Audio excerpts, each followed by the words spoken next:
Wallahi, I think that is just to repeat that, just to make sure that the people are still have the CD and the song. You know, when you listen to something so many times, you start believing that's true. That's what's happening here. And he said, Sheikh, I come from a community where there is crackheads. People are suffering from drug abuse, yani broken homes, zina, sexual infections, and so on and so forth. People are coming from the NOI, the Nation of Islam, no Islamic identity, and so on and so forth. People who don't know, they have no clue who Abu Hassan al-Marbi is. He said, no, go back and refute it. It's like there is a leader there, up there. We all have to agree on every single point and detail. And the moment one of us doesn't think like that anymore, or has an issue with what's going on, then khalas. We don't talk to you, we don't give you salams, we shun you, we move like that with you. Billah alaikum, if this is not a cult, what is it?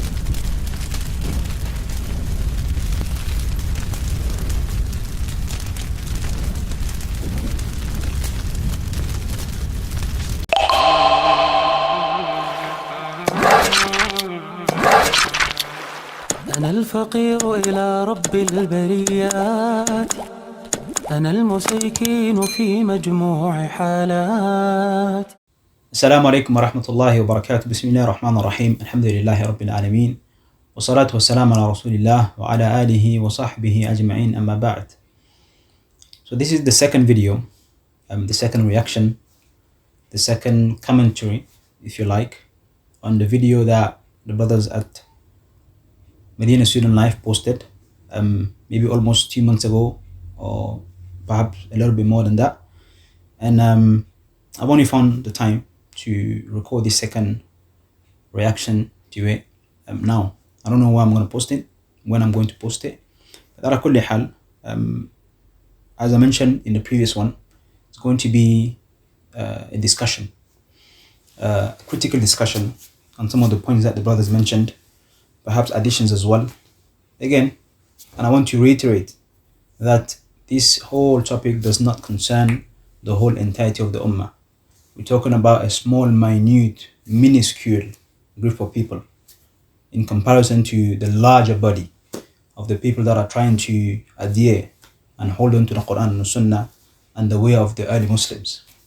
على كل حال, we're going to get into it straight away, and we're not going to go into the whole video, but points here and there that I felt like need to be addressed a little bit more, and where I think, some addition should be made or could be beneficial, inshallah.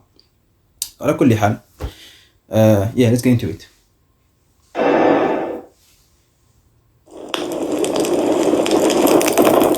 If someone falls, there's near enough no way back from that. You make a mistake, that mistake is going to be a black stain on your white thobe forever. This is not humanly. This is how the wahsh, this is like savage. Barbaric. See, this is that, it's a manhaj that yaftaris, it hunts, it preys on people. And even dunya comes into manhaj somehow. Like someone hurt in the pocket, brother. Yeah. What we know of the Shaykh, that's what he does. He's patient with whoever he's advising. They'll be falling into grave errors, and he would write, he would fax, he would speak to them, he would pick them up. We've heard it from him himself. Yeah. It's not my speech. I'm relaying from the Shaykh. So and so would arrive in Medina, that's going around worldwide making big mistakes. Yeah. He'd pick him up pick him up in his car, take him. He would fax him. He would tell him his mistake, advise him. Spend years. Not in the open. No, secret. Yeah. Secret. Advising him.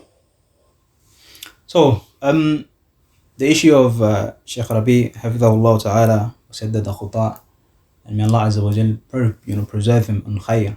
Allahumma ameen. He's old, getting weaker. A lot of people that had or would love to see him, they're not able to do so.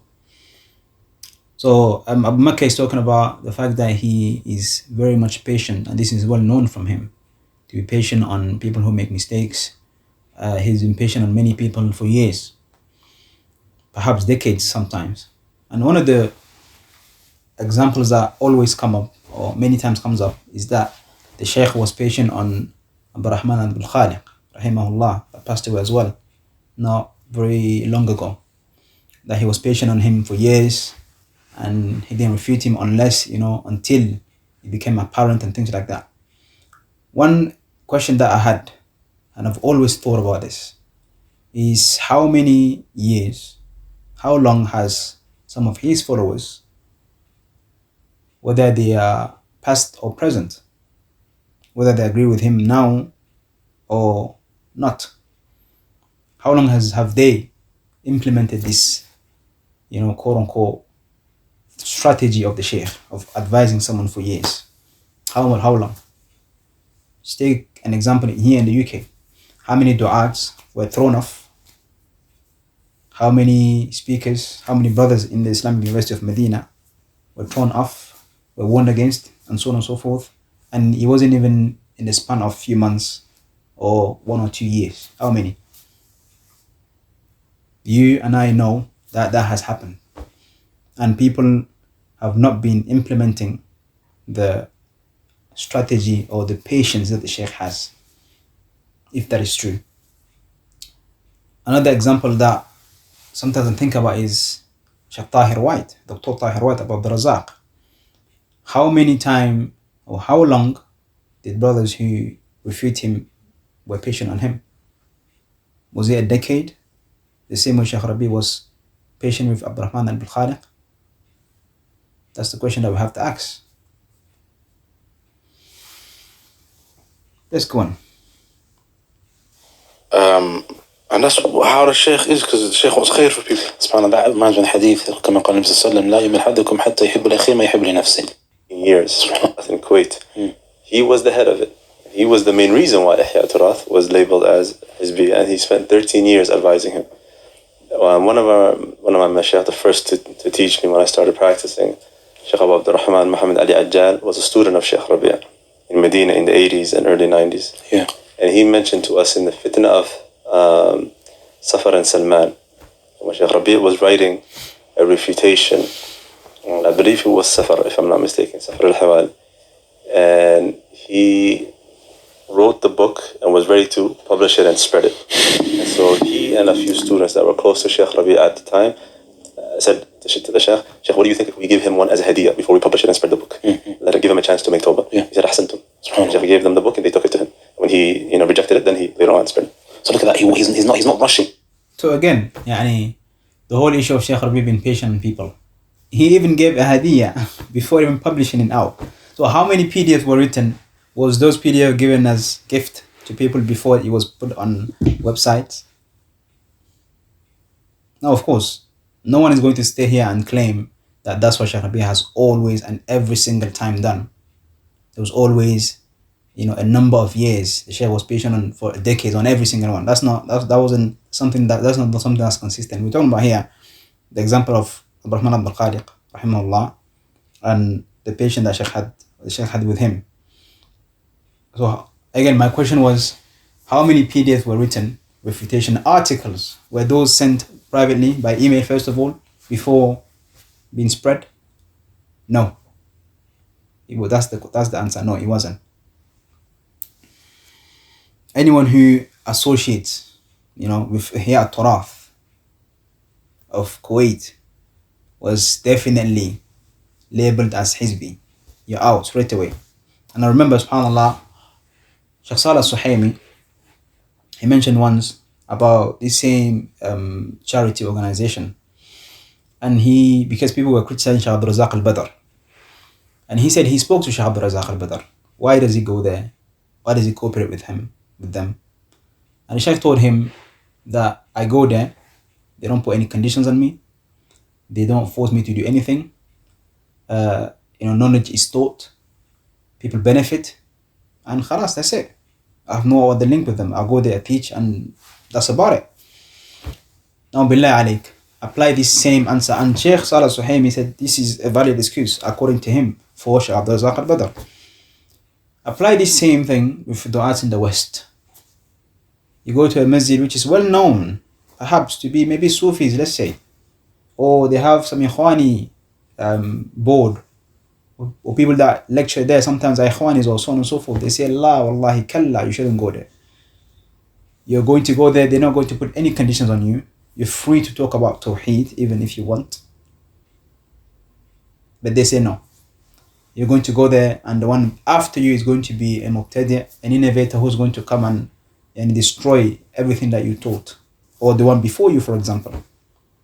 And how much khair has been prevented because of this false and made up principle and yani way of thinking. Of course, we're not saying just go there and don't mixing with innovators and them putting conditions on you and so on and so forth. With these same reasons why Shaykh Abdul Razak al-Badr would go and teach and benefit people at Ihya Turath or on the Ihya Turath banner. That's happened, of course, many times. Khair was prevented. People were shunned and refuted because they went to a masjid. And because you will go to that masjid, khalas, you cooperate with them, you're with them, and so on and so forth. That's happened in the past and in the present. Alhamdulillah, eyes are starting to open, and no one really cares about these things anymore. To put out the person's fault. It's not intisar li nafsihi. He's not trying to seek victory for himself. He's not trying to win a battle here. His main goal is to protect the ummah from the misguidance of these individuals. And that was his goal. Not like people starting to attend his durus and things like that. Or maybe from the same city, for example. These haddadis, if a person drops. And what is that? Just ikhtisar, yani, they were a group that appeared in Medina, and they were extreme in their judgments on scholars' errors, people's errors. And they were quick to take people out of the sunnah. They had some evil principles. Maybe you guys can correct if it's deficient or the definition I'm given. And they were extreme. They were overboard in their rulings on errors of scholars, errors of Ahl Sunnah. They were quick to take people out of the Sunnah. Yeah. So he's saying these Haddadis, when they see someone fall, they leave him to fall. They don't try to pick him up. And that is, as the case with a lot of these a common factor, a common trait with these people that we're dealing with. That if someone falls, there's near enough no way back from that. Yeah. You make a mistake, that mistake is going to be a black stain on your white thobe forever. That's what it is, yeah. Forever. Even if you come back, it would. So listen to this now. Common trait between the Haddadiyya, a sect, a group that happened or that appeared in Medina, and the people that we're dealing with. You know, there's a statement in the Arabic language. They say, "Ma ashbah al-layl bil-bariha." How yesterday night, or how tonight resembles yesterday night. The same thing. I'm amazed at the fact that you, the listener, for example, assuming that today you don't agree with Salaf publications and what they're doing, would you say that you were a Haddadi? Because for me, one of the major reasons why people left Salaf publications or disagree with them now is because of this recent fitna. So my question is, to anyone, would you say that you were Haddadi? For me, that's a real question. Because as far as I'm aware, many things were agreed on between people who left SP and people who are still with them in the past, before this recent fitna. Would you for real say that I was a Haddadi, or I had traits of Haddadiyya in me when I was with self-publications? You know yourself, you know the answer, perhaps, or perhaps not. You're reminded, you're always going to feel like they're going to use it against you. And a lot of people have fallen into mistakes. They've never, and they've got back with these guys. So the fact that when you fall into a mistake, there's no way you can come back from it. They're going to mention it again and again and again. And inshallah, we're going to come in, to certain examples of that. Falls, then he does not get up. Then he said, after that. If they imagined he erred, or even he actually erred. Yeah, even if they imagined that he erred, or they just thought that he erred. So it's not actually proven. It's not even proven that he actually erred, then he does not, get up from it, or he does not return from that mistake. And then he said, this is not a methodology that is Islam or Salafiyya or even human. I'll say that again, so 3 points, huh? It's not a methodology, so it's not Islamic. Viewers, it's not Islamic. Number 2, no, is it Salafiyya? For those that claim that we're upon the Sunnah, for those that claim we're Salafis, we have our Mashaykh, they're limited to 3, from 300 to 3. And no one's saying it being from the heads of... From the 3. From the 3. Shaykh Rabee yourself, not our kalam, but rather the Shaykh Hafidhullah. But in reality, they don't actually follow the Shaykh. I'm not talking about in his speech and stuff, but even in ahkam, they don't really follow him. 100%. We'll come back to that later on. Even mannerisms. Even ahkam, they don't follow him. It's not him that they follow. It's not him. And this actually goes back to the point we mentioned. The last point. And it's not human. It's not from humanity. It's not humanity. Yeah. So you're doing another believer in this way, another human being in this way. This goes back to the point. So, the manhaj of the Shaykh, well, that's before, it's a few seconds before he was mentioning a reply that the Shaykh did, and mentioning that when a person falls, makes a mistake, we don't help him out. There's no way he can come back from it, basically. And the Shaykh said that this is not a manhaj that is Islamic. It is not a manhaj Salafi, and it's not even human. It's not from human trait for you to not forgive or not overlook the mistake that a person makes. If they come back to it, they rectify and so on and so forth. And subhanallah, that's keeping in mind that sometimes the mistake is not even established, it's not even true. It's something that's made up, it's something that was misunderstood. Maybe the person didn't mean it. Really? I remember Shaykh Ali al-Halabi, rahimahullah ta'ala, and have mercy on him and give him Jannah. He was accused of calling to the unification of religions, Wahdat al-Adyan, because he signed a treaty, or his name was on a treaty or something like this, about unifying religions. And that is something that was spread, that he's calling to. His innovation has got to the point where he's calling to, for Muslims or for Islam, Christianity, Judaism, to come together and become one. Unification of religion. Shaykh Ali, rahimahullah, he said, what is the unification of religion? That's kufr. How can I still be a mubtadi, just a mubtadi, if I'm calling to wahdat al-adyan? You should make takfir of me, It should be takfir, that should be done. It shouldn't just be, he's still a mubtadi. No, that's takfir now. But were people ready to make takfir of him? If this is established for a person that he called to wahdat al-adyan, wouldn't that necessitate that you make takfir of him? But did you make takfir of him? Why was he still a mubtadi, only a mubtadi? If he called to the unification of religions. So, it's a big issue when accusations, criticism is not even established, it's not even on fact. Another example, our Shaykh Abu Sam al-Dhahabi, they said that he said about Abu Bakr,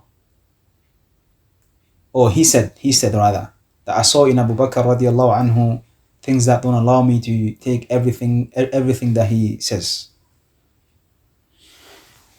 I think there's a compilation of the video, perhaps it's still on YouTube, where he retracted from that statement. Only Allah knows how. That's just that which is recorded.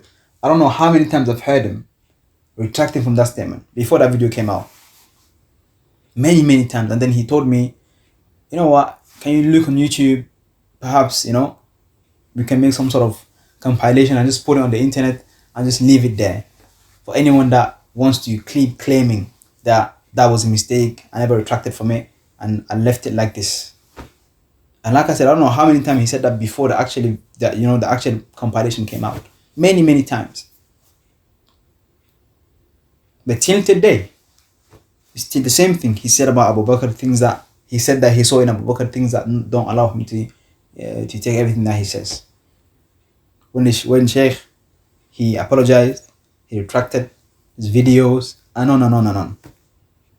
How can someone retract of something and you still hold him to account to that? So is a manhaj that is not Islamic. It's not a manhaj which is Salafi. It's not a methodology that's human. Human beings, like normal human beings, don't do this. And then Abu Bakr mentions that, they don't follow the Shaykh, even in Ahkam. I think the best way to put this is we didn't used to follow the Shaykh. Because again, I don't want this whole issue, this whole discussion to be only about the recent division that happened. Everything that happened before this should be reanalyzed, rethought. And I'm sure many people out there are going to acknowledge this. We didn't used to follow the Shaykh. I don't think it should be they don't follow the Shaykh. No. We used to be with them. We used to be like them. We didn't used to follow the Shaykh.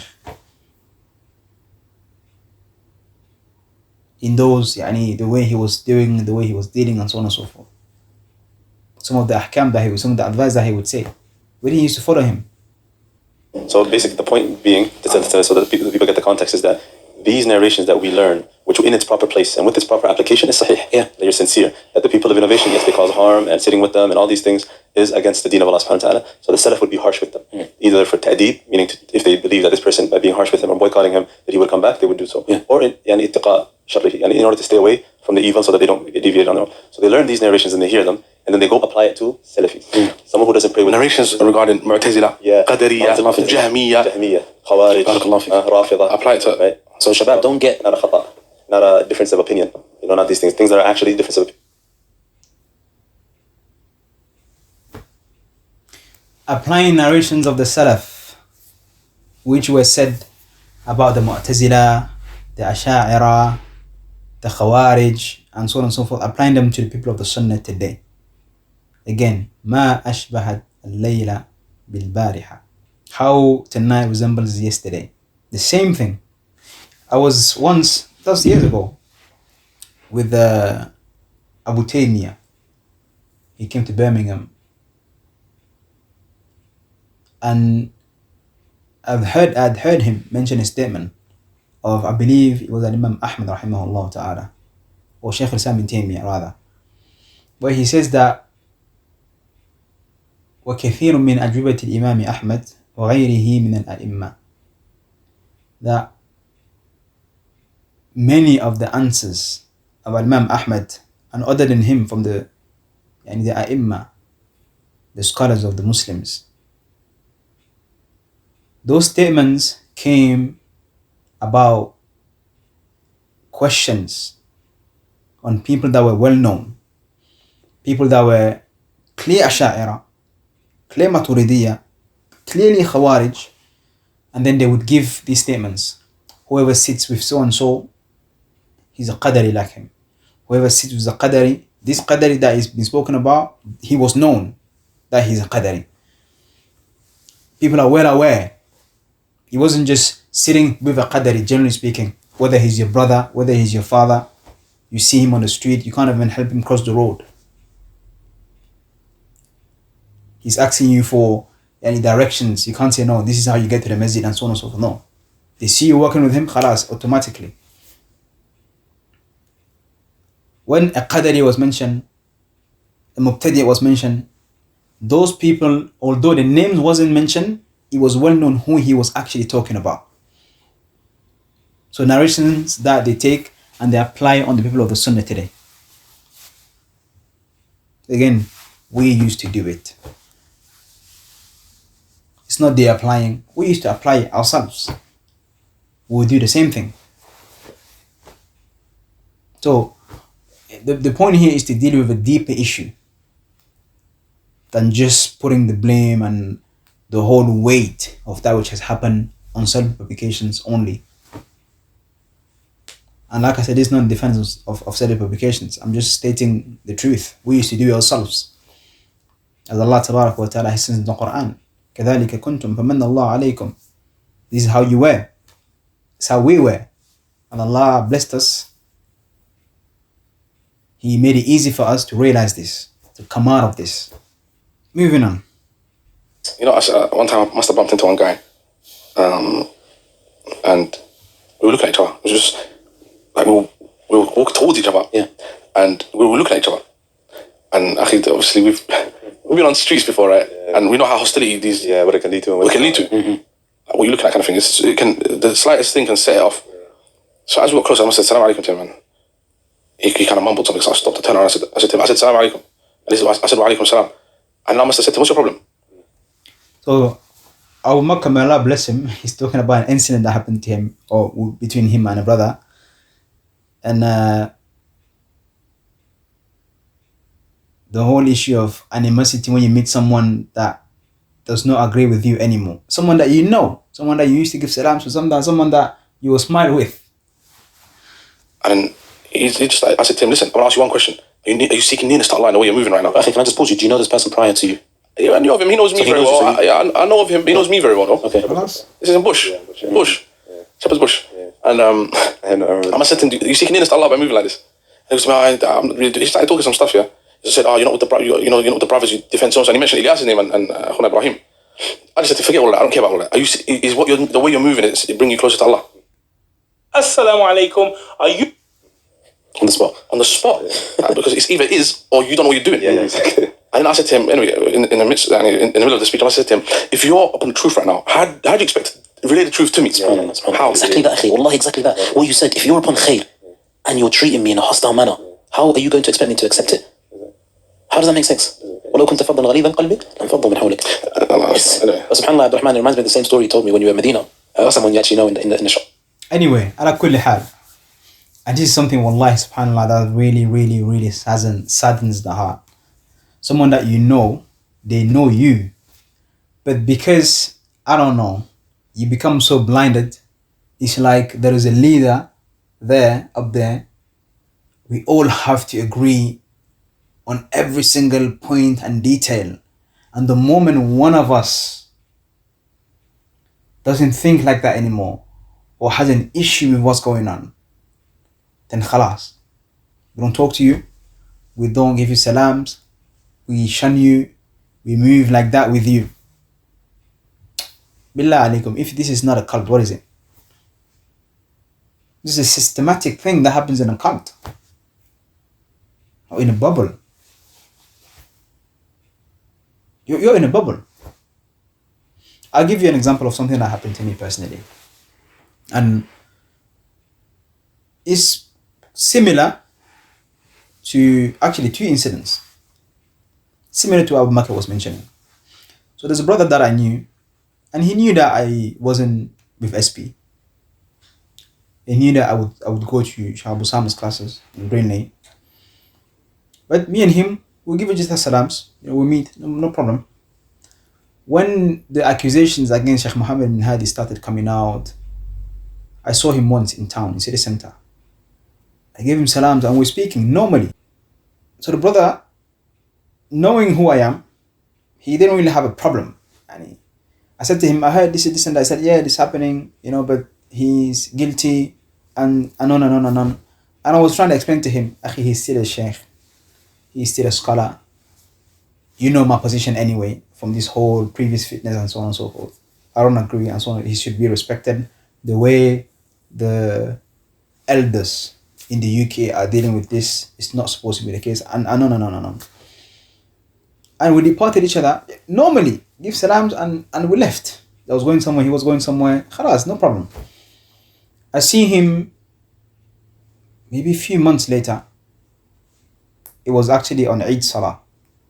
Usually for the Eid, I pray with the Maktaba Salafiyya because they pray early, alhamdulillah, which is the sunnah, early. So I usually pray with them, with some of my friends, my family. And I stay there usually for, to watch how Green Lane, they're organizing the stuff and they're putting the plastic and the people are coming, and when they salah, it's just a nice view to see people making sujoos in numbers and stuff like that. So I just watch the salah, and because I've prayed already. So that year I didn't stay. We went to have breakfast, me, my brother, some of our friends as well. We were just leaving. And while we're leaving, I see the brother from far. And I'm waiting for him to come cross me, for us to cross each other, to give him salams. I give him salam, Assalamu alaikum wa rahmatullah. He shouts, "Don't talk to me." I'm like, I just left him. And he just went. He was with his family as well. And one of my friends was right behind me. He gave my friend salam, and he continued, like, smiling, "Assalamu alaikum." And this is my friend. This is someone that is close to me. But he didn't give me salam, and he shouted. And I was like, my friend started laughing. He burst out, just laughing. Because it was a gharib, it was a sight which was this? Like, yani, we were all shocked. And this is someone, like I said, because of the fitna of Muhammad bin Hadi, or not because of the fitna of Muhammad bin Hadi, I think it was because I approached Shamsuddin, Shamsi, in Hyde Park, when Mufti Muhammad Munir came to the UK, and I was with him in Hyde Park. We were together in Hyde Park. I think that's the reason why. Because the Muhammad bin Hadi issue didn't, we were still talking to each other. It wasn't a big issue between me and him. So I think that was the reason why. And Allah knows best. But this is an incident which was gharib. Someone that someone that even he knows that you're not even with SP like that. And it wasn't really, he didn't really mind. Another incident which happened a few days ago to me. A brother that I used to see at Green Lane Masjid. And I would give him salams. For years we see each other. He's much more younger than me. I saw him in town, in center. So I'm about to cross him. And he looks like he's going to walk past. And I said to him, "Oh, okay, so you're just going to go past like that, give me salams?" Wallahi, he put his head up. For me, when I'm looking at him, he was so fast. But I see him pumping his chest, had the siwak in his mouth, and he's walking straight up. With some fake izzah, some fake sense of pride. And he's walking, and he goes. And you can see, he turns around a little bit and looks at me. And I stood there. And then I said, "Akhi." And he didn't turn around, he left. One part of me wanted to go towards him and grab him and ask him, like Abu Bakr, was explaining, what's going on? Do I owe you something? I don't understand. I'm 99.9% sure that brother is with SP now. Because this is someone that I see all the time, and I give him salam, he gives him salams, no problem whatsoever. Only Allah knows exactly. I'm 99%, I believe, is because he was SP, and perhaps he saw the first video that I made about this whole topic. Muslim having an animosity and and problems like this between themselves because of this whole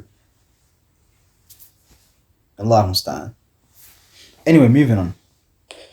I'm not lying to you, these brothers. In the Mat'am, I think. Was it Mat'am? It is that the fuqaha of Islam, they say that ilqa'u salam sunnah, to initiate the salam is a sunnah.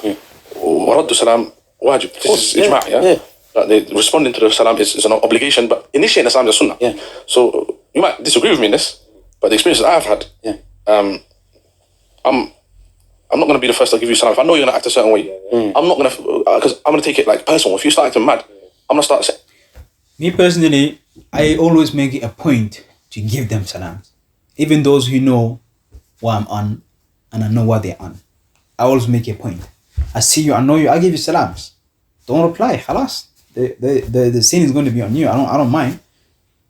I don't mind not being answered. I give you salams. Whether you want to answer, you don't want to answer, that's on you. But I always make it a point. Till today.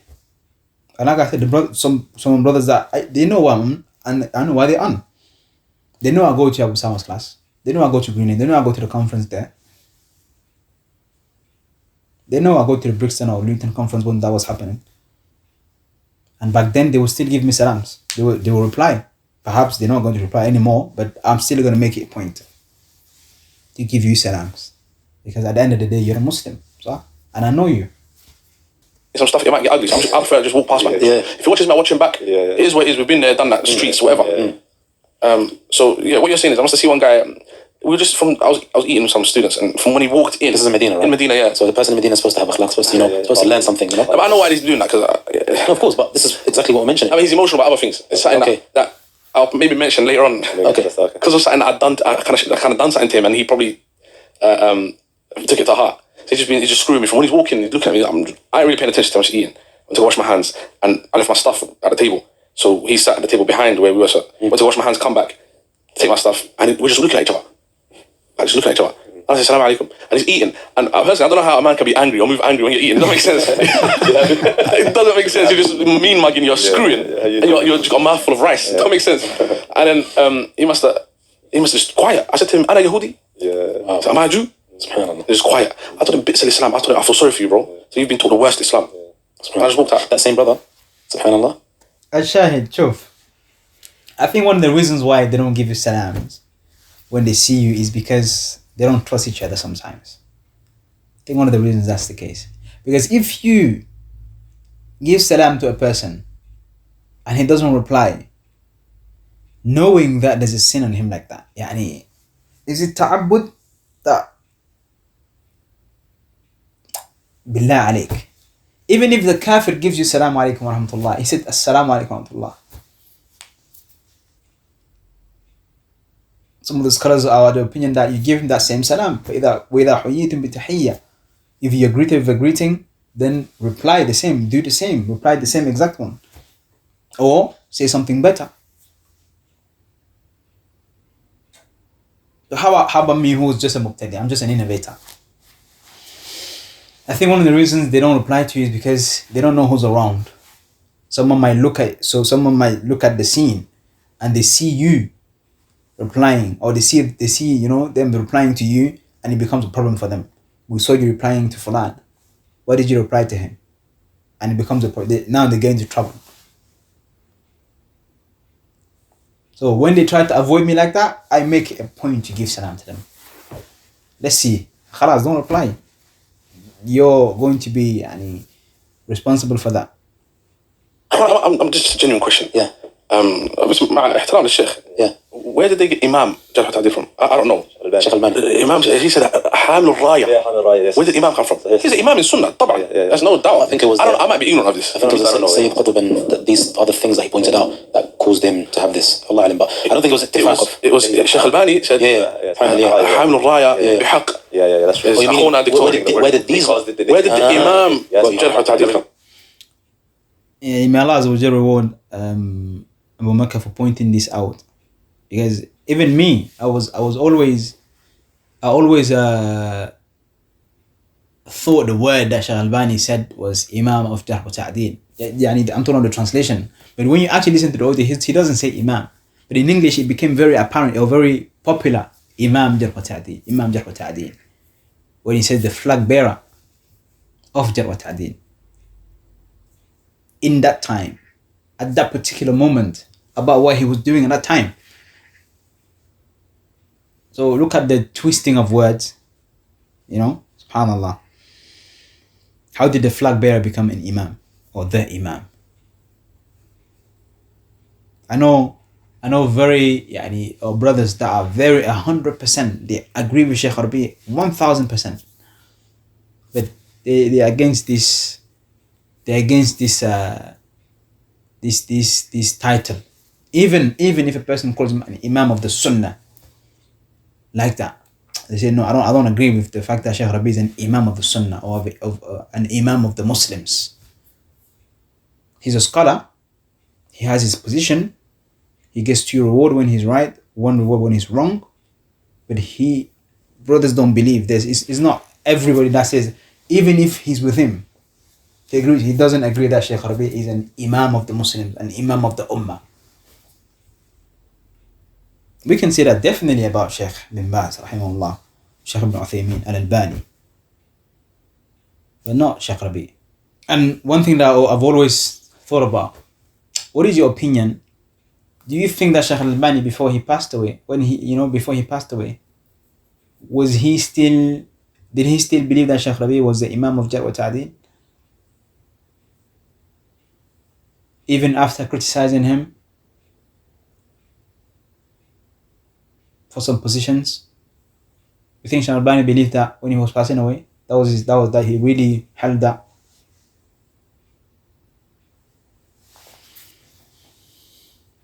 Moving on. منهج أنشئ للتفريق والتمزيق. بارك الله. كل منهج يمزق ويفرق فهذا علامة واضحة عليك الشمس أنه منهج مبتدع. Any manhaj that it splits and cuts up and destroys, it is a sign as clear as the sun that is an innovated manhaj. Clear as the sun. If we were to follow any manhaj that divides is an innovated manhaj. I let that sink in. Any manhaj, anything that you do that is going to divide the Muslims is an innovated way. Whether you believe it to be right or wrong. So the same way we'd say that those people who don't want you to talk about Tawheed and they accuse you of dividing the Ummah because of it. Of course that's wrong. And Tawheed does not divide people. But we should and we must and we're required from Allah Tabaraka wa Ta'ala to hold it to Tawheed for our unity to be actualized. But Tawheed does not divide the people. Rather, not speaking about Tawheed divides the people. So that's why it's an innovated manhaj of not talking about Tawheed, not pushing Tawheed. Also, the same way we criticize that first category of people, we should also criticize people who call others innovators, criticize, refute, again claiming that is to differentiate between Ahlul Sunnah and Ahlul Ahwa and Ahlul Bid'ah, when in fact what they're doing is dividing the ranks of the Salafis, of the people of the Sunnah. So even that is an innovated manhaj, not just because they feel or they claim to call to the scholars or they claim to call to the Sunnah. No. What are the tangible effects? Are people getting divided? Are people hating each other because of what you're doing? Even if you call it the haqq or you call it, defending the sunnah? That's the case, you're dividing. their methodology, we would make tabdi' of them based on this speech. 100%. That's what they do. You apply the speech to 100%. Reverse it. So what Shaykh Rabee said, Abu Aidaroz, if you were to apply that statement of the Shaykh to SP, would make tabdi of them based on their methodology, because that's what they do. Well, again, that's what we used to do. So we used to be on an innovated manhaj because we would divide the people unnecessarily. Based on this statement of Shaykh Rabee, we would have been called. We should call ourselves innovators. Reverse it, yeah. You are innovators according to Shaykh Rabee. That's the methodology. 100%. Because literally, subhanAllah, when you reach the stage where husband and wife are divorcing each other because of the fact that one is on supporting one shaykh and the other one is supporting the other shaykh. And they don't even know why they're supporting. Of course they don't know. Because most of them they probably don't even know the ahkam of certain basic stuff. Wallahi, to the level they cannot tell you where that shaykh lives. 100%. He's Saudi. They might know he's Saudi. Yeah. But is he in Mecca? So that has go to the he has as Sheikh Salih Suhaimi mentioned this, that people came to him, a man and a wife and their daughter, and he was the son-in-law and so on and so forth. Crazy stuff. And this was before the division. This was before the fitna with between Sheikh Muhammad ibn Hadi and Shaykh Rabee and those who are with him and Shaykh Ubaid rahimahullah. This is not new. The fact that people are being divorced or separating, families have been separated and split because of this. This is old. This is decades old. So when we used to agree with self-publications, did we realize that we're destroying families, or that they destroyed families? That the way we're moving and our way of thinking, our methodology and what we call defending the sunnah, that was destroying family units? I don't want to speak like it's just happening now or it's because of this recent fitna. It's not. It's decades old. Years. This has been happening at least from the early 2000s. at least. So more than 2 decades, if not even before that. That's why I said at least from 2000s. Is he Riyadh? Is he Jeddah? They have no idea. You know, subhanAllah, one thing, Yeah. and I was taking steps ahead Yeah. because I know what was going on. Yeah. And if you say, no, I'm okay, they'll go and lie. It happened to me personally. Yeah. Some students, one of the Jamiat, Imam Saud students, they come to me and they said to me, Who was that? Abu Kasha, Okay. and some other guy. They said to me, this is towards when it was getting really rocky for me. And I was taking the steps. I was seeing the chess game, Yeah. and I was taking steps ahead Yeah. because I know what was going on. Yeah. You have to play your move wisely, yeah? 100%. And the brother come to me, and I was working elsewhere. I was working, and How did Abu Bakr know to take steps ahead?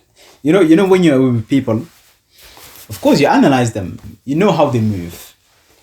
And if they are going to do something to you, if they are about to drop you, we know ourselves. So I have to take precautions.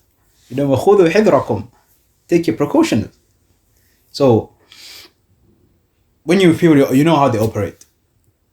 And you know that the time when it's going to be your turn, there's not going to be any mercy.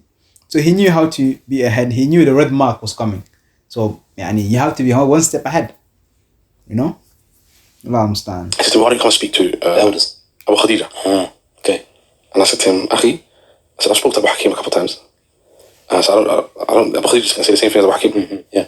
No, but just come, I said, Abu Khadija is going to do dandana, يدندن حول ما يدندن به Abu Hakim. Akhi, have some respect. He's not, this guy is not able, he's not able to. Right? But he said, come speak to them. Have some respect. Allah, subhanAllah.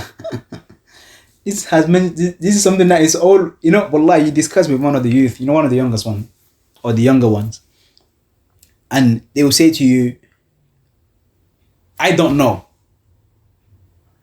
Like, I can't tell you the whole thing, the whole truth. But come and speak to Abu Khadija, or come and speak to Abu Hakim. He can tell you more. So you're here trying to convince me. These are things that happen in college, at university sometimes. It's like we have to bring you to the I don't know, to the guru or to the master, so he can actually tell you how great this is. So this is clearly what blind following means. So you're not able to convince me by yourself with the adillah that you've understood, with the whole issue, how you've understood it, proofs and evidence and so on and so forth. But I have to come to ish hada. And as Ilyas says, they don't even know where the Shaykh lives. And if they know where he lives, maybe they don't even know the city. Even if it was to speak in Arabic, they don't even know what he says in Arabic. They read translations and things like that. You have to. How are you telling someone who speaks Arabic, who's in Medina, who's studying, he has to come and speak to Fulan and Allan? Why can't he go to the Arabic himself? Going back to the point of learning Arabic. Going back to the point of learning Arabic. He's able to research by himself. He's able to learn. He understands. Why can't he go to the source? To the asl of things? You want him to have a discussion in English? So I'm re-emphasizing this point. Learn Arabic. Learn Arabic. Moving on. Let's move on. I said, what's the problem? So what's this word? I said to him, listen, Arabi came to the... Right. Even if we disagreed, could easily have come to me, Akhi, what are you talking about? What's going on? Like, that's how close we were. Right? He said, one of the brothers said, Akhi, this is Ilyas, this is our brother. Whatever he believes and what the things that he's tweeting about and this and that, he's actually there. He speaks Arabic, he's taken from the ulama, he studied with Shaykh Rabee. Why don't you ask him that he's coming? Sit with him. He said, no, I don't want him to misguide me. He said, the brother's eyes popped out of his sockets. Ilyas? He said, you don't want Ilyas to misguide you? We're talking about a different Ilyas? He said, what do you mean you don't want Ilyas to misguide you? That's how far the brainwashing went. So he didn't want to sit. So he... Wallahi, this brainwashing, as the brother said, is not new. And that reminds me of what used to happen in Medina when Mufti Muhammad bin Munir was there. You know what he told me? That's when he used to be Salafi, when he was still on it, basically. He said to me that they would do the same thing. They would apply the narrations of the Salaf, putting their fingers in their ear to speak to me. You don't want him to misguide you. In Qulatul Hadith, for example, if he's walking around, one of the puppets would see him and warn the others, don't come out the class, don't speak to him, don't listen to him. He's going to misguide you. He's going to put the poison in your mind and in your head. Don't speak to Muhammad ibn Munir. He'll be in the wudu area. Now, of course, these are people that are left and they're telling him now about how they used to move. They're scared. Literally scared, yani. It's like there's a shaitan walking around the wudu area or in the Qulatul Hadith. People are scared, like, don't speak to him, don't listen to him, put your fingers in your ears. He's going to misguide you.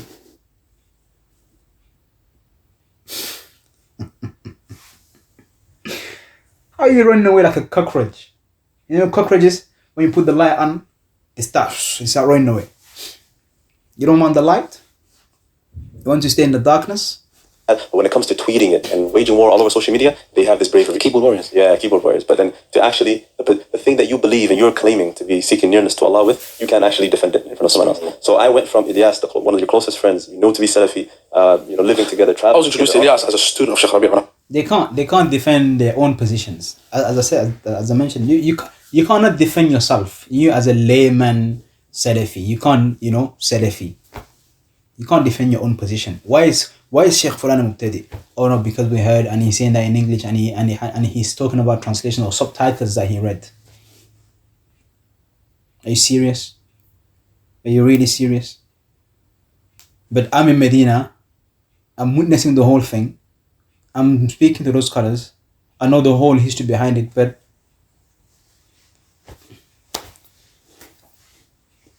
and that's how Mufti went from, they used to call him Mufti. From Mufti, that's people that criticize him today. He was Mufti for everyone, for everyone. And then when they changed the wording, it's not Mufti anymore because that's a title and things like that. But now we call him Muhammad ibn Munir. Muhammad Munir. That's how you call him now. Now I'm Muhammad Munir. When you used to call me Mufti, now because you're against me, my name has changed to, and wallahi, they do that because they want to put you down now. And as you know, he moved from Muhammad Munir, now he's Muftari. Or sometimes they call him Muhammad ibn Munir. And as I said, they do this to put you down. The same way they say Ibn Hadi is like this and Ibn Hadi is like this. Hajuri is like this and Hajuri is like this. Halabi is like this and no, it's not Ali al-Halabi, no. They've done that systematically to every single scholar that was dropped, that was criticized, and so on and so forth. They've done that systematically to all of the du'at that they've criticized, spoke against, insulted, and spoken ill of, backbitten, and so on and so forth. Moving on. YouTube and everything now, they asked to give a talk. How can I give a talk when the student of Shaykh Rabee is here? I'm a Ma'had student. I'm like, these people crazy? I'm thinking in my head, like, and I tweeted one time during the fitna, there's a ghulu in madh and then a ghulu in isqat. 100%. Yeah. There's extreme, they're extreme in praising you. So when you're with them, they praise you with what you do not deserve. 100%. I never deserved these praises at that time. To even claim I'm a student, I just got here. Student of Shaykh Rabee, how's that possible? I'm attending, technically student. But like, obviously when people use that, they mean student, some sort of person who's doing mulazama. This is a truthful statement. There is ghulu in praising and there's ghulu in criticizing and dispraise. May Allah reward him for saying this. And again, this is not new. This has been going on for years. And whether you like it or not, this is not just with the followers. It also applies to those who are bigger than them. How is Sheikh Muhammad bin Hadi yesterday, he was an allama. He was quote unquote the successor of Shaykh Rabee, leading the da'wah and so on and so forth. And today he's the worst person. He's the worst person. He's the worst fitna that ever happened. His fitna is worse than the fitna of Al-Halabi and Al-Hajuri and Fadi Al-Harbi and Fulan and Allan and Tallan. Again, ghulu in praise and ghulu in dispraise. How does an allama become nothing overnight? And again, I'm going to keep saying this. This doesn't just apply to this recent and last fitna. It has happened before many, many times. You think Sheikh Ali Al-Halabi wasn't called Allama by Salafi publications and some of the Shia that they follow? You think he wasn't called Allama? He was called Allama. He was known to be an Allama. And overnight, he is more astray than the donkey of his family. So again, whether you like it or not, it's something that happened and happens with the followers, with the leaders of the Dawah in the UK, in the West, and also the Shia that are in the Muslim lands. It's well known. If you deny this, then may Allah guide you. That I have some sort of knowledge or something. And so that was an extreme praise at that time. And then also when they're criticizing you, it's also extreme in the criticism. There's no balance. There's no balance whatsoever. And that's because there's no sincerity. Because all of it has to actually do if you're with them or you're against them. Exactly. Yeah. It's not about your actual reality. It's not about your actual reality. It's about if you agree or not with them. That's how they judge and that's how they weight. If you deserve to be extremely praised, or if they're going to extremely praise you, or if they're going to extremely dispraise you or criticize you. When you're with them, khalas, you're the top notch.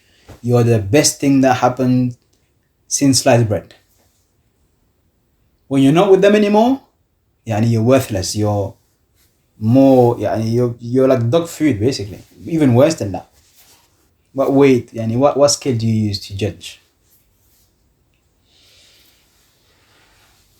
So they call Ilyas. How can I say to him? How can I speak when the student of Shaykh Rabee is there? Said, are these people crazy? Now I really want to know. Did they only think that, or did they say, "Juan, what do you guys do? I'm not Shaykh Rabee student." What's this? Moving on anyway. Allah preserve him. He's an alim. يخطئ ويصيب. He makes mistakes, gets things correct. Sometimes he doesn't get correct. It's natural. It doesn't mean that he's ma'soom. He's not infallible. These brothers and sisters, they believe for some reason, but the elders have spoken, but this, he's not infallible. So we're going to carry on, inshallah. Abdurrahman, I think it's your turn. So Shaykh Rabee is not infallible. He's a sheikh, he's an alim, but he makes mistakes sometimes, and sometimes he's correct. And as the hadith mentions, when a scholar makes a mistake, he is rewarded one time. When he is right about his jihad and answer, he is rewarded 2 times. But it's not infallible. Now, I really want to ask you, the viewer. Because sometimes when you ask, okay, he's not infallible, he's not ma'soom, so can you show me where are the mistakes that the Shaykh has made? How many has he made? Again, it always goes back to about Muhammad bin Hadi. Okay, how about before that? Was every single judgment he gave about every single person, was that always true? Did you always agree with him? How about the brothers who said that before this recent fitna? When they used to say that he's not ma'soom and we shouldn't follow him in every single thing. I'll give you an example. One of the things that they said about Shaykh Abu Usama is, he said about Shaykh Rabee that I've seen from Shaykh Rabee things that don't allow me to see or to accept and take every single thing that he says. And that was said when? Over a decade and a half ago.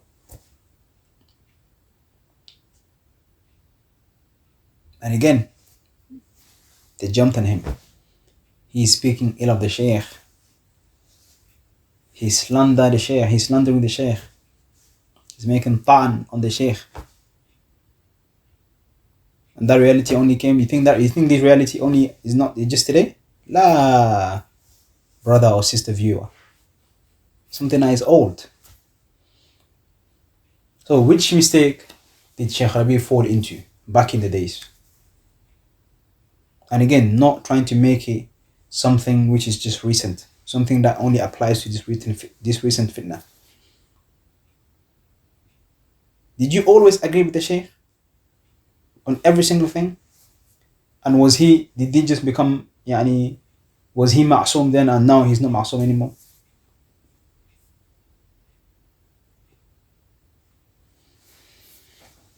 Was he right? Awa Hajuri and Halabi and other names and other scholars as well, not just Shaykh Rabee, of course, other scholars that that speak about other people. Are they always right? Or did you think they were always right? We're talking about someone that maybe the Shaykh has refuted, that you don't even know anything of the two, you don't know nothing, but you've heard it and now you're starting to delve into these affairs. How is that going to better your Islam and bring you closer to Allah Azza wa Jalla? And not just that, to add that you start to believe it and start to argue your point and defend your point. You've never even probably even stepped foot in the Mamlaka and been there or seen the events. So therefore, why? Because you've been subjected to the information that was relayed to you from these du'at. SubhanAllah, to mention that, like the hal of the people. So if you're a da'iyah in a particular country, I'm going to connect it to something that happened with Shaykh Rabee. So listen to this. Subhanaka Rabbi la ilaha illa ant. You're in a place of kufr. You've never even stepped foot in the Mamlaka. And you're talking about things you don't have any knowledge of. Things that were only related to you by people you see as trustworthy. They're thiqat, well-known brothers. But they're well-known and truthful to you, for you. How has that helped you and how has that improved your Islam? Wallahi, this is a very critical question we all have to ask ourselves. How has this whole issue, refutation and criticizing and so, how has that helped our Islam on a personal level? How? It hasn't helped much, unfortunately. To show that the tasawwur that an alim can have, the image that he has of a particular land is not, after he gets clarification on it, is not always accurate. That we live in, like we said, lands of kufr. There's huge issues, all these isms now, people being misguided, people being led to ilhad, apostasy, and atheism, and all these things, secularism, liberalism, all these dangers now surrounding them. And you want to be busy, in an environment like that, you want to busy people with Muhammad bin Hadi this and this individual that. There was a time in Mecca, when I was in Mecca, one of the Egyptian mashayikh came to visit. And I can't remember his name because it's not the ones that we know now, but he was known previously, and I believe, if I'm not mistaken, that he may have gone astray now. But at that time, he was known to be from the Salafi mashayikh of Egypt. And he came to visit Shaykh Rabee in Mecca. And he sat with Shaykh Rabee, and Shaykh Rabee was telling him, when you go back to Egypt, make sure you refute Halabi and his shubuhat and all these things. And he listened to Shaykh Rabee and everything. And then he said, Shaykh, I have Christians in my country. I have Coptics in my country. I have Fatimiyya in my country. I have these things. You want me to talk about Halabi? He's not there. They have bigger issues, he said. Shaykh said, khalas. Because his tasawwur was not what he thought could possibly, meaning whatever, like he possibly thought that whatever that issues were happening at that time may have affected. He thought his head. That it was a priority. When he realized the actual reality of the place, then he saw what was more of a priority. Now, Elias is saying this sheikh, this Egyptian sheikh, maybe he has gone astray now. I don't know. I don't know. Maybe he's right. Maybe he's wrong. I would love to know who that person was to actually check, is that sheikh astray? Who are we talking about? A shahid, he said to Shaykh Rabee that I have Christian Copts in my country. These people don't know anything about Al-Halabi and Fulan and Allah. There's no need to refute him in our country. No one even knows him. Do you know why is the reason that Shaykh Abu Sama said that he saw things from Shaykh Rabee that which does not, that which doesn't cause him to take everything that he says? It's because Shaykh told me, myself, personally, that he was with Shaykh Rabee, and Shaykh Rabee told him, instructed him to go and refute Abu al-Hasan al-Ma'ribi. If you don't know Abu al-Hasan al-Ma'ribi, then maybe you're just too young to listen to this. And he said, Shaykh, I come from a community where there is crackhead. People are suffering from drug abuse, broken homes, zina, sexual infections, and so on and so forth. People that are coming from the NOI, the Nation of Islam, no Islamic identity, and so on and so forth. People who don't know, they have no clue who Abu al-Hasan al-Ma'ribi is. And he said, no, go back and refute him. And that's why Shaykh Abu Sama said, no, this is not, with all due respect, Shaykh, that's not happening. Because I don't see the point of this. And the tasawwur of the Shaykh, the tasawwur was wrong. People are pushing the affair of Ma'ribi, and he's thinking perhaps is blowing up in the USA. Ma'ribi is taking over the USA. His manhaj is taking over the USA. And it wasn't the case. That's whether Ma'ribi was right or wrong. That's not the point of discussion right now. But a shahid, going back to that sheikh in Egypt, if that is about Egypt, which is a Muslim country, majority Muslim country, there's scholars over there, there's knowledge, there's the Arabic language, there is Islam apparent and so on. How about the UK? How about the USA? How about Canada? How about the West in general? Which place has more right not to bring and import these differences of opinion, these refutations, which we have, this should even apply to us, qat'an. Because it doesn't deal with the realities of the society on the ground. It doesn't affect much. It doesn't, it only brought the da'wah backwards. Years backwards. If that's the case for an Arab land or a Muslim land, Egypt, how about the West? How about the West?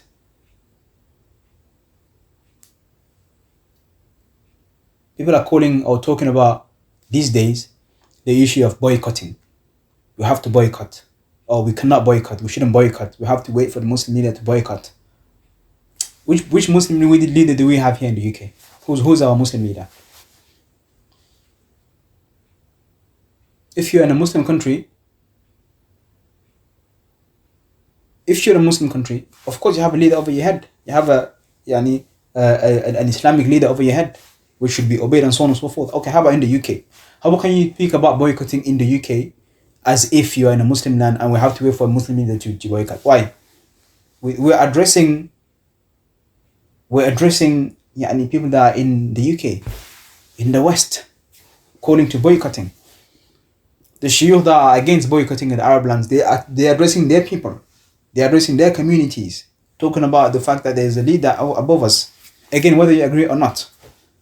You have Shaykh ibn Uthaymeen, for example, who was for the boycotting, and he did mention it, the permissibility of it. Other Shuyukh these days, they say, no, we have to wait for the Muslim. Okay, that's a discussion that we understand, that happens in the Muslim land. That's understandable. Okay, how about the West? Why does that even come to the picture? Who?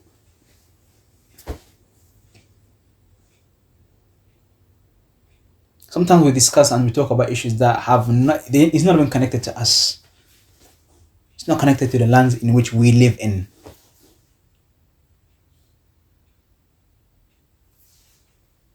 There's a principle that they mentioned that the Mufti is the captive. He's the prisoner of the person that asks the question. And that should be very much taken into consideration. Just because a Shaykh gives an answer, you cannot just necessarily take it and come up and apply it on everyone and on every situation here in the UK. It's different. That's even if you explained it properly to the Shaykh. How about if your understanding or your explanation was wrong, and then the Shaykh gives a fatwa or an answer that doesn't apply here. And when we don't agree with it, we differ with it, you're acting like we're different with the Shaykh, or we're disrespecting the Shaykh. The Shaykh didn't understand correctly. You didn't relay that information correctly. That's why we agree. That's why we don't agree. That's why we differ. I'm pretty sure you agree, Abdurrahman, linking to that. When this whole fitna happened, okay, and other fitna, we're not just going to just specify this one because there's going to be more to happen in the future, but the people in the UK were united. Like on the Sunnah, generally speaking, brothers were good, sisters were good, everything was nice, la-di-da. This event happened. Well, I think that's Abdullah's point of view, that people of the Sunnah were united. I don't think that's true. I don't think that's accurate, rather. People of the Sunnah were not united. People of the Sunnah were not united, you know. If he means that brothers who agreed with Salaf publications and those that were with them, they were united, then yeah. But people of the Sunnah were not united, generally speaking. Unless the only people of the Sunnah for him at that time were Salaf publications and those that are with them, or that were with them. But it was Brixton and Newton, you know, the masjid in Brixton and the masjid in Newton, for example, and other marakis around the UK. Were they all Salaf publications? No. So, generally speaking, yes, the people that agreed with SP were with him. Yeah, they were united. They were on their own. They had their own branches and marakis and masajid that they all united. And that's true. But it wasn't all of the people of the Sunnah. Majority of the people were oblivious to it, right? Yeah. Right? Yeah. Definitely. Majority. Yeah. Even those in Medina, I know. The majority of the people were oblivious to the fitna that happened between Muhammad Hadi and those shuyukh that spoke about him. That's, you know, from the SP side, from the, you know, in the SP bubble we're talking about. Majority didn't even know about They it. did not know. Only because I was exposed to it. But had I not been exposed to it, I would have been probably the same. Unless I went out there to research. Yeah. It happened and took place years before. Yeah. But now, exactly why I'm linking it, meaning we're dealing with people that, may Allah protect us, subhanAllah, ilhad, you know, apostating, you know, being an atheist, committing sins, and having doubts of Allah. When in 2018, when Abu Khadija and co came back from the Umrah, Yeah. and they began their campaign against Muhammad bin Hadi, I'm still Imam of the masjid, right? This is probably the first time I saw Abu Hakim. So let's skip this. And true as well that. Okay, you know what I said to him? I said to him, 95% of the Salafis in the West, I might have been exaggerating, but 95% of the Salafis in the West, they don't know Arabic. Yeah.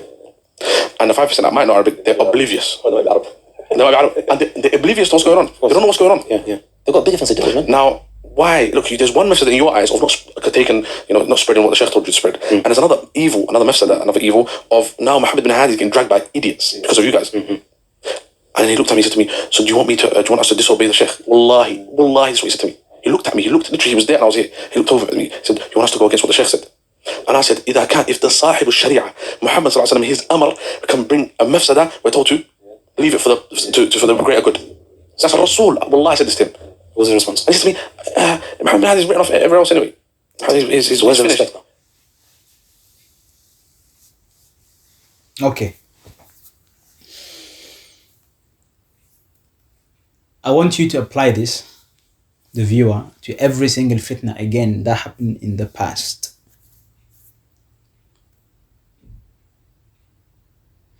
What was the importance and the benefit of bringing and running around with the fitna of, if you consider it to be a fitna, of course, of Shaykh al-Halabi, of Shaykh Yahya al-Hajoui, of Shaykh Fali al-Harbi rahimahullah, of other shuyukh that were dropped off? What was the benefit? Apply the same rule of the mafsada and the division and the fact that we're in a Western country and it doesn't really apply to us. It's not going to have much effect. Apply the same thing to today and look how we were part of the problem. Definitely part of the problem, because we did mention those fitan, and I feel like, you know, alhamdulillah, perhaps eyes were not as open as they are right now, and there wasn't much common sense back then. But now, alhamdulillah, the common sense is much more back, and that's what I said. I really believe that these brothers are a breeze of fresh air, you know, in terms of the da'wah, and they're doing a much better work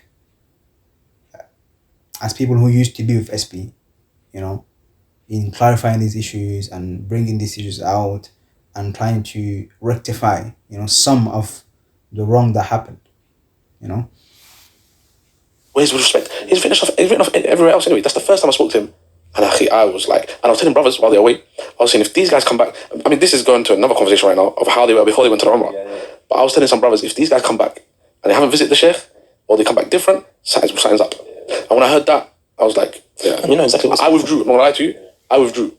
And you know, Even before that, I withdrew. I was not, the little circles that so you start to see stuff. Okay, I withdrew totally. I excused myself from any lesson. It was gradual though. Didn't I raise I was question mark? I don't see you. But I was doing my thesis at the time. I was writing my thesis, Okay. and I was finishing off. But I just didn't want to be around. It started off. I was the reader of the class. I was closer to Abu Hakim. I wasn't close to Abu Khadija at all. Abu Hakim, I was the imam of the masjid. And he was late. He was a late guy. So his durus are going. Sometimes we're sitting there till 2 a.m. Me, just probably 4 or 5 people. And those sessions, the durus, I reduced it just to durus. No afterward would sit in no private circles. Yeah. I'll just read, and then even that I excuse myself. I wouldn't do nothing. I'll just read the prayer and go, because it wasn't very distasteful. How is Stephanie able to make any... SubhanAllah, exactly what you said about it. Before we carry this on, just a point. I think hopefully just to highlight, to show you all, and then viewers, you can be the judge of it.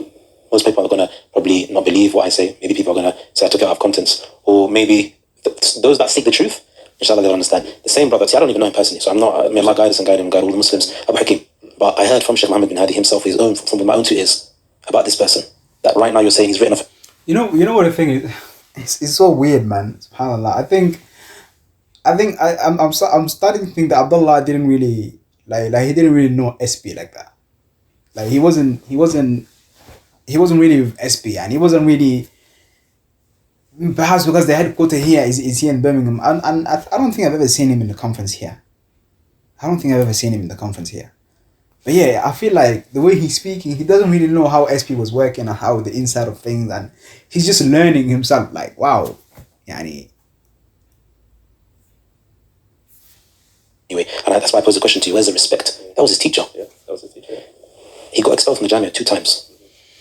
And the Shaykh was the one that came and made shafa'ah for him. So we don't get into the reasons why, that's not really important. Yeah. For me, it's just, doesn't that raise a question? Someone has, what he did for you. Rasul Sallallahu Alaihi Wasallam, in the battle of Badr, when he took the Asra, the captives of Badr. So check this out. In Medina, when I was there last time, it was in 3-4, when I actually recorded the first video. Before I recorded the first video, a few days perhaps. A brother said to me that Shaykh Muhammad bin Hadi, Hafidhahullah, is the one that brought in Shaykh Abdullah al-Bukhari to teach at the Jamia. He's the one that got him to become a teacher at the Jamia Islamiyya. I was like, what? And now Shaykh Abdullah al-Bukhari is on his neck.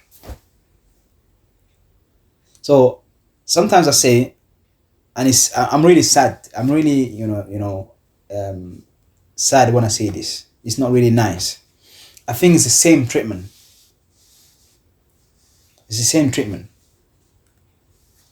And someone said to me, it's possible, and Allah knows best, that Shaykh Muhammad Hadi is sort of, being treated the same way he treated others. And perhaps is a punishment from Allah Tabaraka wa Ta'ala, the way Shaykh Muhammad has been treated today. It's because he treated people like that. There's a weak hadith that mentions Kama tadinu tudan, what you do is going to be done to you. Who lives by the sword will die by the sword. So this sort of treatment, not respecting people who did you favors, people who were there for you, people who helped you out.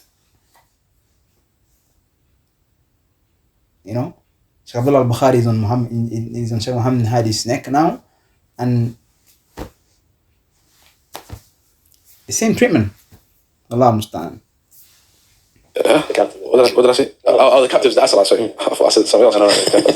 The captives of Badr, when he took them, and there were 70. He said, if Mut'im bin Adi was alive right now, and he told me to let go of them, I'd let go of them. Mut'im bin Adi was a mushrik. He died of mushrik. His son was Jubair ibn Mut'im. Mut'im bin Adi was when the Prophet ﷺ, one time he got up, he left Makkah, he wanted to leave. Mut'im saw him on the way out and he said, where are you going? And he said, my people have harmed me, etc. He said, no, I'll protect you, come back. The Prophet ﷺ, this is a mushrik, and he died. This is when he's long gone, Mut'im. Shahid, this is about being grateful to people that help you. And subhanAllah, there's a principle that you have, even on the streets, you have these principles. Don't cut the hand that fed you. You gotta be grateful. You have to be grateful to people that help you out. And I always say, even tomorrow you disagree with a sheikh, someone that you learn from, someone that you took knowledge from, there's a way you can refute him. There's a way you can speak about him. But it's perhaps even better for you not to be the person that's going to speak about him. because you benefited from the man. You know, the scholars they of hadith especially, they would say that if I have a sheikh, he's forever a master over me. Forever.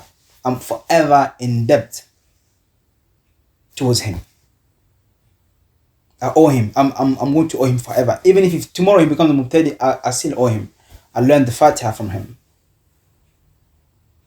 Back in Africa, our teacher was Tijaniya, people of the Tijani sect. Do you think I want to start say here and start insulting him or not give him salams or disrespect him because he's Tijani and now I've found the Sunnah?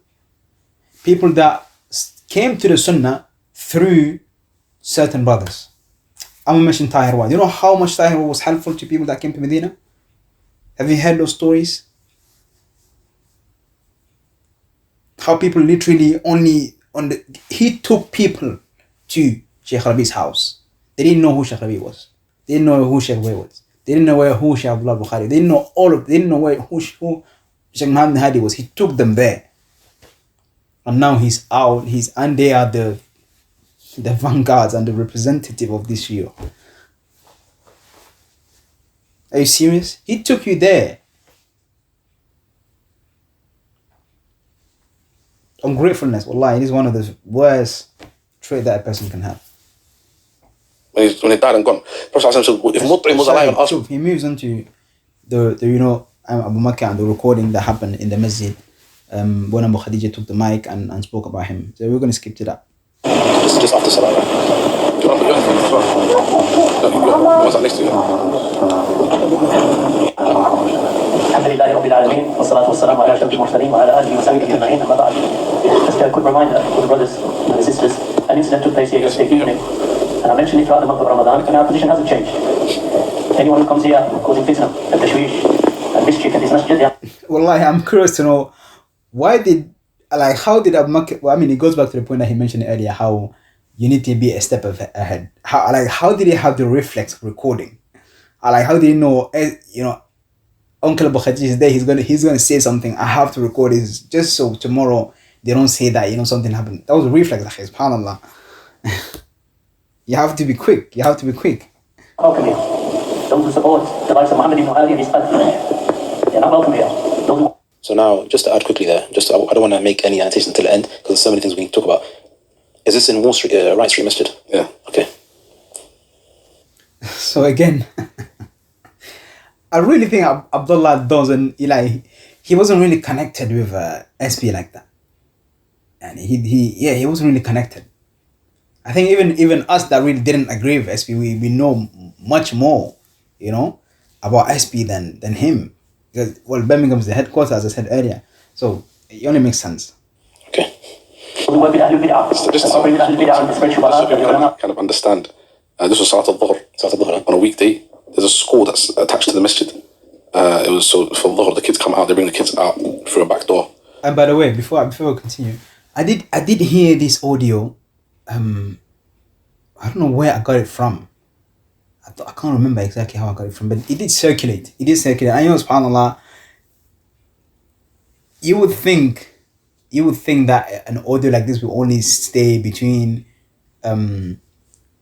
between some brothers, but it came to us as well and we listened to it. Wallahi, I was shocked, what? I think there was two parts, two recordings as well. It was like this was like a bomb. Subhanallah.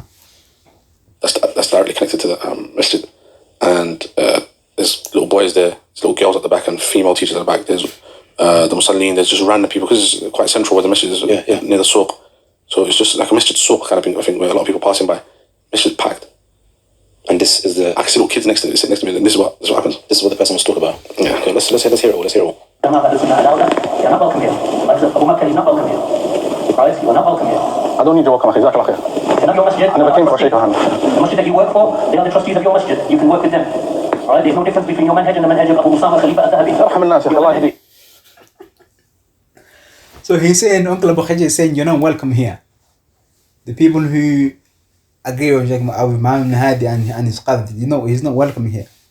Subhanallah, look at this. And then he says that you're upon the manhaj of Abu Sama Dhahabi. That's so funny. You know why? I remember when this audio came out and it became apparent that, some brothers were being prevented from going to the masjid. Wallahi, I was expecting Shaykh Abu Sama to say to me, this is dhulm and so on and so forth. He said some of the Salaf did that. Some of the Salaf took that position. Some people were prevented from coming into the masjid because of the fitna that they will bring in the masjid. So they have a Salaf in that. They have the people that preceded them in not allowing people who are deemed to be troublemakers, people that bring fitna, from going to the masjid. They should be prevented. I was like, whoa. They quote unquote meant to be your enemies. How are you backing them? So wallahi, this is the tarbiyah that the Shaykh gave us, that my Shaykh Abu Sama gave us. Just because you're an enemy to someone, or a person is an enemy to you, or you have issues, don't just believe everything that is being said and just run around with it. Don't just criticize it without even backing it up. When he said that this is something that the Salaf would do, this is something that would be done, this is something that's something that should be done, preventing people of fitna, preventing people that are going to misguide others, what you deem to be misguidance, from getting to the masjid. What's the big issue? Well, and I was shocked, subhanallah. But yeah, he says in the audio, you're on the manhaj of Abu Sama Dhahabi. The first time I heard it, I laughed. What does Abu Sama have to do with this? What's the reason? Why is his name even brought here? He's not with Muhammad bin Hadi. He's not with the whole movement. Why the comparison? Wallahi, I don't know. And only Allah knows how Abu Bakr felt at that time. Because, as I mentioned earlier, he spoke to my friend about Abu Sama. That's back in the days. That's like maybe some years ago. And my friend didn't really... I think at that time, I don't know what his position right now is, but he wasn't really cool with Abu Sama like that. And he spoke to my friend about him, why do you go to his classes and things like that and so on and so forth. But that must have felt, very uncomfortable. Like, how are you comparing me with Abu Sama Dhahabi? Like, whatever it is. Because here, Uncle Abu Khadija is comparing you to one of the worst quote-unquote enemies that he has in the UK. If not even the West. Like, imagine being compared to your opponent's worst enemy. As deep. Allah musta'an. But I really don't know why was Abu Sama's name mentioned here. Like, why did it come up? Your manhaj is the same as them. You have no say and you have no microphone in this masjid. Alright? Those people that Says your manhaj is the same as them. Why? Because he defends Muhammad bin Hadi and he doesn't seem to be an innovator?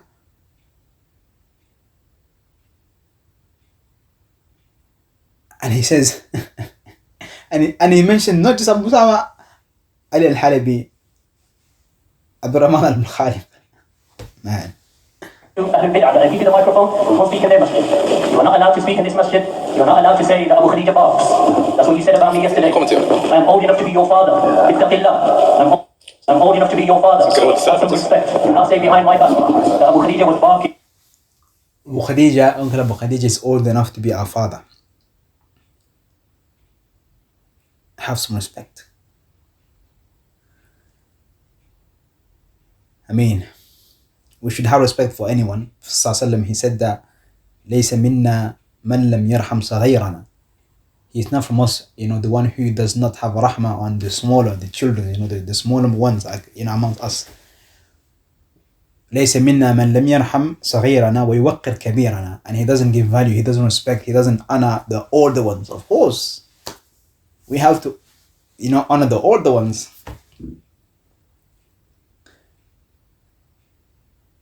How about when the older one does not respect the younger ones? How about when he unjustly criticizes the younger ones, when he puts them down, when you take a mic in the masjid in front of so many people? The natural defense mechanism of the younger one is going to be to defend himself. Like, I'm not going to allow this to be said about me, or things that have been said behind my back. And because someone in older than me, khalas, he can say anything that he wants about me. I think that's natural. In praise of Muhammad ibn Hadi. That's what you say about dogs. You don't say that about, I never said about Muhammad ibn Hadi ever that he's a dog. Abadan. Ilm is enough, knowledge is enough. You don't have to insult people. You know what I remember? I heard in an audio, or maybe I was there actually. Once when Uncle Abu Khadija was talking about Shaykh Muhammad ibn Hadi, Hafidahullah, and he said that Muhammad ibn Hadi, he's few years older than me. And the first thing that came to my head was, well, that wasn't really a point back when he was an allama. Like, what was this? Why do we focus now on the on the age that he's a few years older? What does that have to do with about ilm? He said knowledge is enough. Knowledge is enough. You don't have to be disrespectful. Can you say about a person who's, I don't know how many X times knowledgeable than you, that he's few years older than me? If it's about the knowledge, then let's stick to knowledge. Why are we talking about the fact that he's few years older? Right, an alim can become a person of his guidance. An alim, yes. Al-Karabisi was an alim of Ahlul Hadith in the time of Imam Ahmad, and he deviated. We comparing Qarabisi and Muhammad ibn Hadi. Again, the narrations that apply to the Qadariyya, the Asha'ira, and the Khawarij, now we applying it on the people of the Sunnah. Okay. Salih al-Harbi was the Shaykh of Muhammad ibn Hadi. Is Muhammad ibn Hadi mubtadi'? Right. Is he mubtadi'? Huh? Is he mubtadi'? Right. Is he mubtadi'? First of all, is he mubtadi'? I want to answer the question for you, right? Ya Jahil. I will answer the question for you. It is not a condition. So you call a younger one a Jahil. Again, the natural mechanism of the person is going to defame himself. Man. That when a person is misguided, even in the usul of Ahlul Sunnah, that it necessitates that I make tabdi' upon him. It is sufficient that he has opposed the usul of Ahlul Sunnah, and that is sufficient for tahdeer. That is sufficient for tahdeer. That a person has opposed the usul. I do not make tabdi' of you, but you have opposed the usul of Ahlul Sunnah. أبو أسامة أنت اسكت ما تقرأ القرآن يا أبو خديجة يا أبو خديجة ما تقرأ القرآن.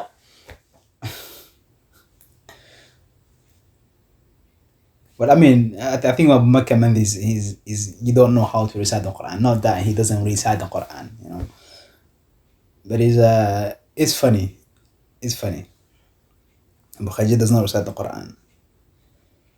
I'll be honest. I think right now, Abu Makkah, and rightly so, he's very uncomfortable and he's getting kind of agitated. Only Allah, I don't know how I would have reacted if that was me, but now it's only natural. You're defending yourself now. Yeah, imagine being spoken about. The leader, the head of a whole movement is talking about you on the mic in the masjid. That's crazy. Rahimahullah ta'ala. If you listen and you actually sat in some durus, you would learn. Ibn Hazm, the ulama used to say about him, كتاب الله يا أخي اقرأ. what is the aqidah? He agreed with the Jahmiyyah. Do we say that he's Jahmi? Abadan. But he agreed with the aqidah of the Jahmiyyah. A person, Ibn Hajar al-Asqalani, rahimahullah ta'ala, he heard in the issue of the Asma wa Sifat, and they said, is Muhammad ibn Hadi mubtadi'? should we make tabdi' upon him? Abadan. Is he mubtadi'? Right? We don't say Ibn Hajar is a mubtadi'. No Ibn Hazm, no Ibn Hajar, no Ibn Hajar. What we say is that they have learned. As for you, then the likes of you are working with Ahlul Bid'ah, opposing the usul of Ahlul Sunnati wal Jama'ah. I was an adult with 3 children or 2 children at the time when Shaykh Abdul Aziz bin Baz rahimahullah ta'ala was. I like that. Uncle Abu Khadija said he was an adult with 3 children when Shaykh bin Baz. About Britain. Shaykh Abdul Aziz bin Baz rahimahullah ta'ala was asked about the United Kingdom in 1998. The question was sent from London, from Darul Quran. They sent him a question. They said, "Ya Shaykh, in the I don't even know what the connection is with this whole issue, to be honest. United Kingdom, we have Jamaat al-Tabligh, we have Ikhwan al-Muslimin, and we have the Jamaat al-Jihad, and we have Hizb al-Tahrir, I'm going to skip this one because what's the connection with Shaykh bin Baz and being an adult with children? Man. Okay. Look, we move on. Salih al-Harbi was the Shaykh of Muhammad ibn Hadi. Was Yahya al-Hajuri علامة؟ هذه علامة. هؤلاء مبتدعة. محمد بن هادي مبتدع. إيش محمد بن هادي مبتدع؟ Now, of course. Well, he brings Fali al-Harbi, Shaykh Fali al-Harbi rahimahullah, and he brings Shaykh al-Hajuri. And Bakr said, he said, هؤلاء مبتدع, those are mubtadi', is Muhammad Ali mubtadi'? I'm assuming Allah knows best again if he has the same position. For him, Shaykh Fali al-Harbi is a mubtadi', and Shaykh al-Hajuri is a mubtadi'. At that point in time when that recording came out. And subhanAllah, look at this.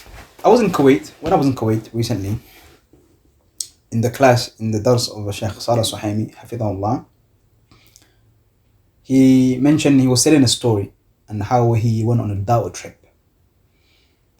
And he said, on that dawah trip, there was 3 people. He said, 2 of them passed away, and I'm the only one alive. He says, there was me, there was Shaykh Fali al-Harbi, and there was a 3rd person. I don't remember who that was. When he said Shaykh Fali al-Harbi,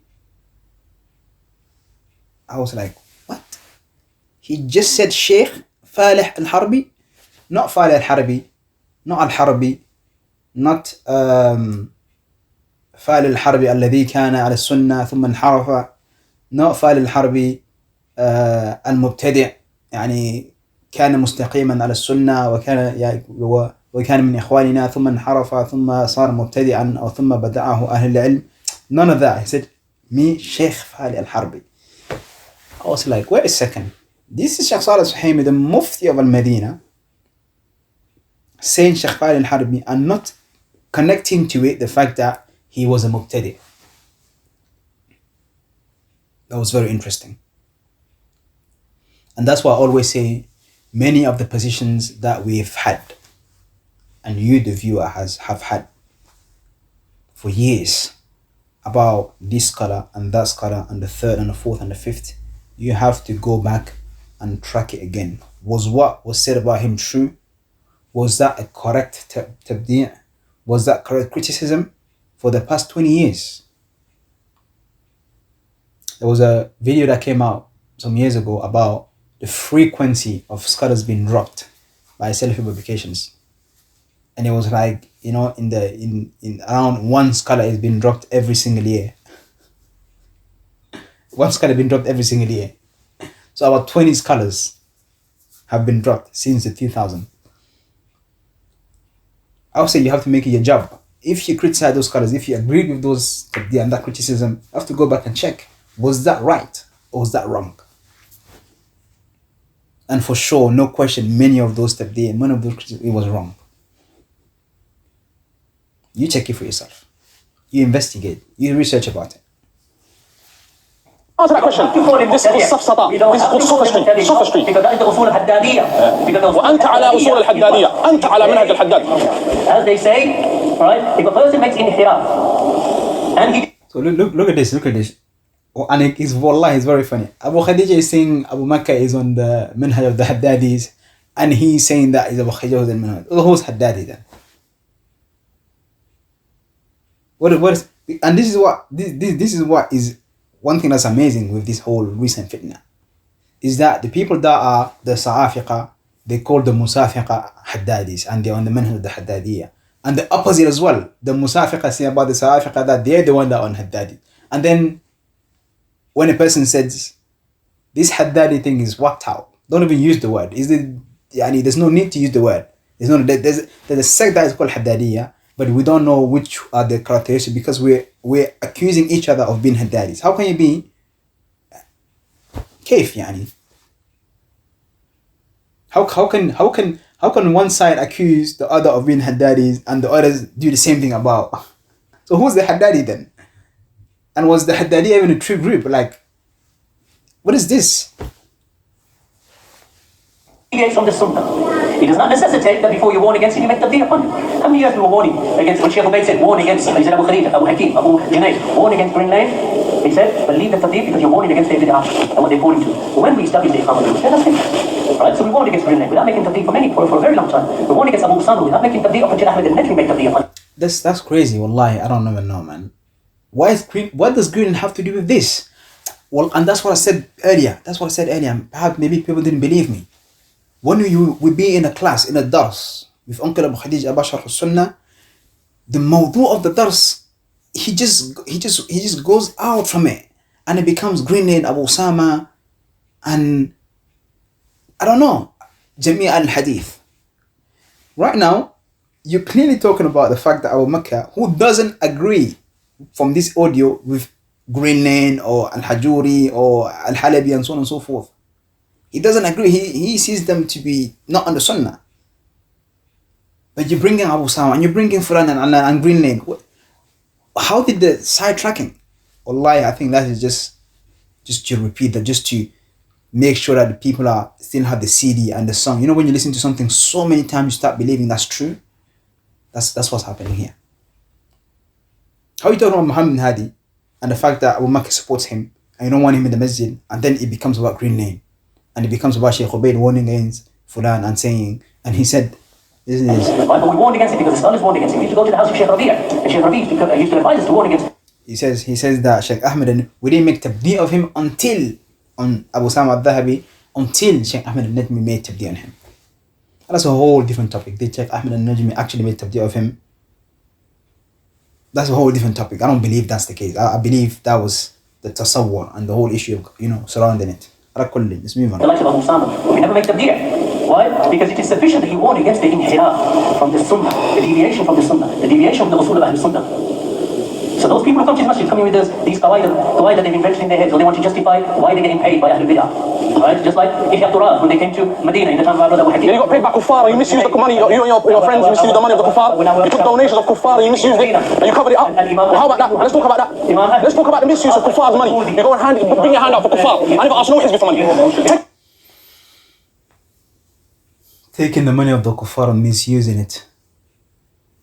And you're being accused of taking money of the from the Mubtadi'ah and Ihya Turath. What is Ihya Turath to do with this? Wallahi, is Allah musta'an. What does Ihya Turath have to do with the money and stuff like that? We're talking about Muhammad Hadi, or we're talking about who? Or about Ihya Turath or what? اختلط يعني اختلاط الأمور, just mixing, just bringing stuff from everywhere. And then Abu says that he took the money from kuffar and misused it. Well, that became well known.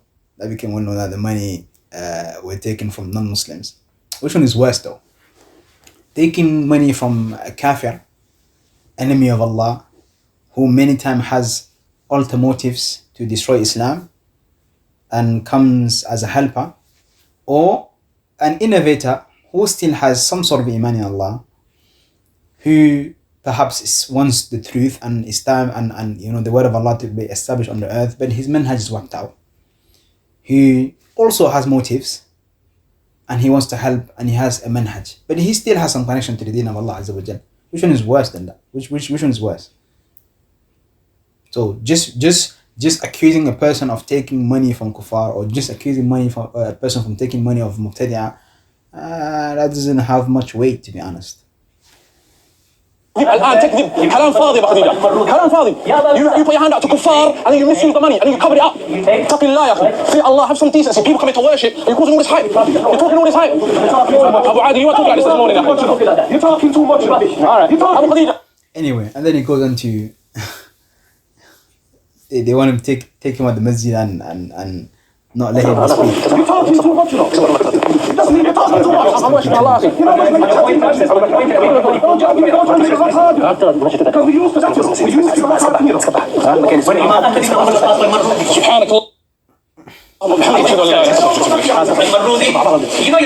خلاص على كل I haven't watched the last episode.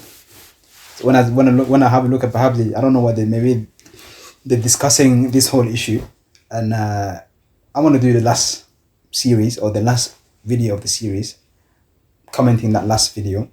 But as you can see, and as I mentioned many times, I don't want it to be an issue of just the recent fitna and we only connected everything that has happened to this recent fitna. No, because it's not accurate. It's not going to be accurate. It's not accurate.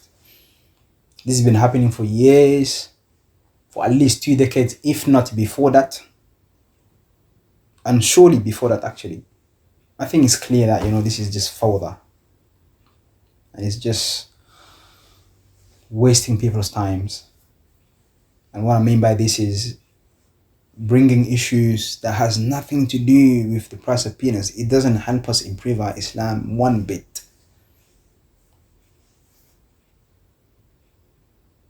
It's bringing issues that have nothing to do with the actual issue at hand. Allah musta'an. Ala kulli hal, I'm going to stop here. I was really hoping that it would be much less than this. But I'll see you guys in the last part. سبحانك اللهم وبحمدك أشهد أن لا إله إلا أنت أستغفرك وأتوب إليك. السلام عليكم ورحمة الله وبركاته.